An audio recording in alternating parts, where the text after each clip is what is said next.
আমরা বলবো আল্লাহ তুমি প্রশ্ন করার আগে তোমার একটা কথা বলি, আমারে কিছু জিজ্ঞেস করো না, আমি সব করেছি। এমন কোন পাপ নাই যে পাপ আমারে দিয়ে হয় নাই। তোমার রহমত দিয়ে তুমি জান্নাতে পাঠাবা, তোমার দয়ায় জান্নাতে যেতে চাই, আমল দিয়ে না। পারবেন বলতে?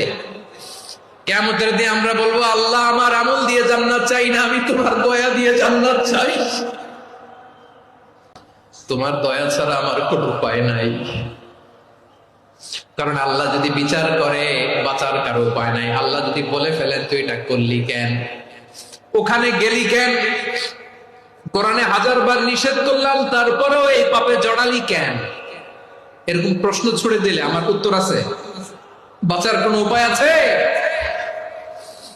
রোজ হাসরে হে আল্লাহ আমার করোনা বিচার, আল্লাহ করোনা বিচার।